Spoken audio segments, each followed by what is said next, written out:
Assalamualaikum warahmatullahi wabarakatuh. Alhamdulillah ketemu maneh ambek Pak Arif ing pelajaran basa Jawa.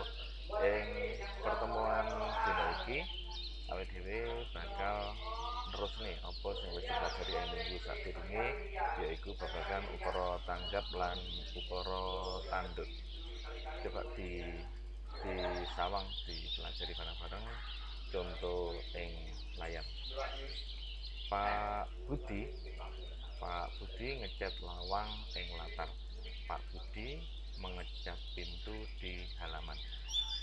Teko kalimat iki, dari kalimat ini kita bisa melihat sopo pelaku dari kegiatan atau dari kalimat ini. Pelakunya atau jejernya adalah Pak Budi, karena Pak Budi ini melakukan pekerjaan.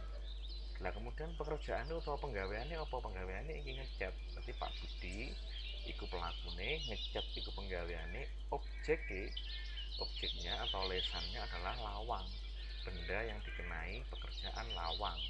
Nah tempatnya utawa panggonane ing latar minangka atau sebagai keterangan. Saya ulangi lagi, pelakunya adalah Pak Budi, pekerjaannya adalah ngecat, objeknya adalah lawang, ing latar adalah keterangan. Maka Pak Budi ini sebagai jejer, ngecat itu sebagai wasiso, lawang itu sebagai lesan, ing latar sebagai keterangan. Yang perlu diingat-ingat poinnya adalah siapapun itu, baik manusia, hewan atau apapun nanti, asalkan dia melakukan pekerjaan maka dinamakan jejer dimanapun tempatnya. Kemudian penggawean nih, jenenge penggawean itu wasiso, yo ngecat, yo nyapu dan lain-lainnya. Kemudian objeknya atau benda atau apapun yang dikerjakan itu namanya lesan. Sedangkan keterangan itu bisa berupa panggonan atau tempat, waktu, coro, alat, lah liya-liyane. Baik, kita bahas contoh yang berikutnya. Bu Siti masak rawon jam 4.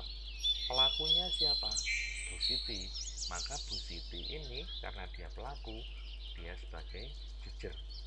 Pekerjaan atau penggawean nih, masak.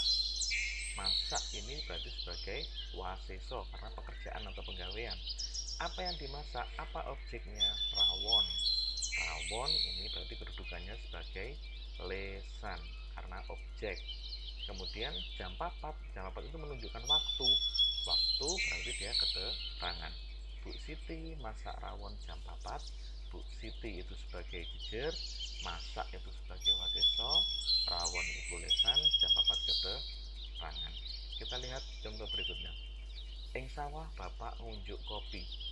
Ing sawah bapak ngunjuk kopi. Di sawah bapak minum kopi.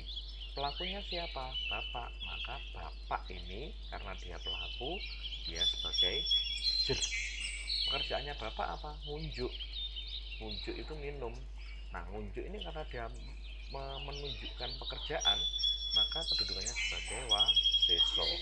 Objeknya apa? Benda yang diminum apa? Kopi. Kopi ini sebagai lesan. Lah ing sawah walaupun dia di depan, karena dia menunjukkan keterangan tempat atau panggonan, maka ing sawah ini sebagai keterangan.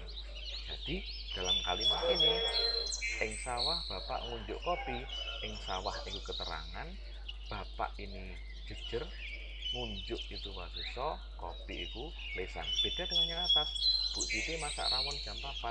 Bu Sitinya jejer, masak wasiso, rawon lesan, jam 4 keterangan. Kalau ini keterangannya di depan. Baik anak-anak, kita lanjutkan. Dalam bahasa Jawa kita mengenal dua ukara atau dua kalimat. Yang pertama adalah ukara tanduk, yang kedua ukara tanggap. Ukara tanduk itu adalah kalimat yang aktif, sedangkan ukara tanggap ini kalimatnya pasif. Yang membedakan adalah ukara tanduk itu menggunakan atur-atur anuswara. Atur-atur anuswara itu M, N, NG, dan NZ. Sedangkan ukara tanggap menggunakan atur-atur tripurusa, dak, kok, di. Polanya kalau ukara tanduk itu JWLK dan KJWL, kalau ukara tanggap itu LWJK dan KLWJ. Yang masih bingung nanti akan saya berikan contoh di bawah. Semoga tidak bingung lagi. Contoh, kucing nguber tikus ono pasar. Ini polanya JWLK. Kok bisa? Ya, kucing itu pelakunya, ya. Nguber itu pekerjaannya, tikus itu bendanya atau objeknya, ono pasar ini keterangan. Baik, perhatikan, pelakunya apa? Kucing, karena kucing pelaku dia sebagai jejer. Pekerjaannya nguber, nguber ini sebagai waseso, objeknya tikus, ini lesan, dan ono pasar ini keterangan. Bagaimana kalau kalimat ini kita ubah menjadi KLWJ? Baik, keterangannya di depan, berarti ono pasar, keterangan tempatnya, lesannya apa?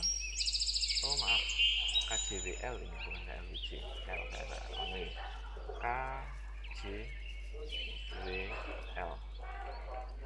Baik, ono pasar, keterangannya, jujurnya tadi pelakunya adalah kucing, pekerjaannya nguber, yang diuber adalah tikus. Perhatikan, ono pasar, kucing nguber tikus. Ono pasar ini keterangan, kucing ini pelakunya, jejer, nguber itu wasesonya atau pekerjaan, tikus itu objeknya atau lesan. Kalau diubah lagi menjadi LWJK, lesannya tadi apa? Bendanya yang diuber tikus, berarti tikusnya di depan. Tikus diuber, bukan nguber ya, tikus diuber, kucing ono pasar. Dan yang terakhir KLWJ, ono pasar, tikus diuber, kucing. Baik, diperhatikan lagi contohnya. Kita lihat ater-ater yang digunakan. Ater-aternya di sini ada kata nguber, di sini ada kata nguber, di sini ada kata diuber, maaf salah ketik, dan di sini juga ada diuber.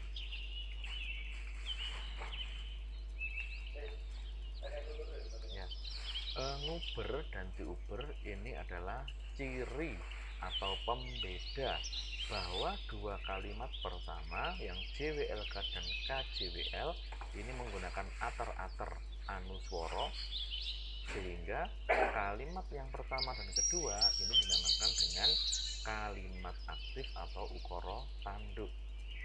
Sedangkan diuber ini adalah ater-ater tripurusa, diuber ater-ater tripurusa, maka dua kalimat yang bawah atau kalimat ketiga dan keempat ini dinamakan ater-ater, dinamakan ukara tanggap atau kalimat pasif.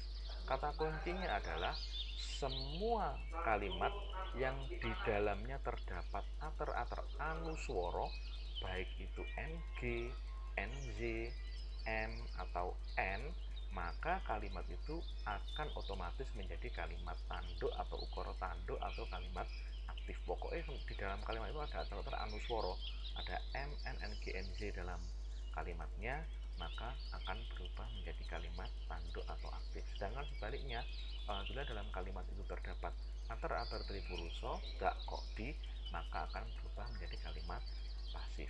Baik, perhatikan lagi, saya punya contoh.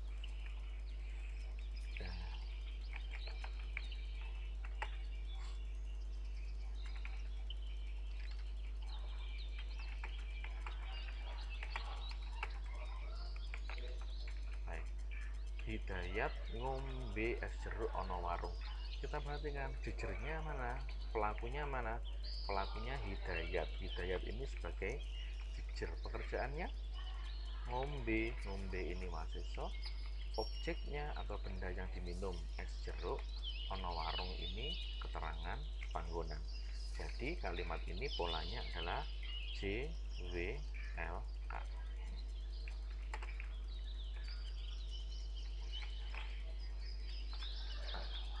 Perhatikan, Hidayat ngombe es jeruk ono warung. Kata ngombe di sini berarti dia menggunakan ater-ater NG atau ater-ater anuswara. Berarti karena dia menggunakan ater-ater anuswara, kalimat ini Hidayat ngombe es jeruk ono warung, dia termasuk ukara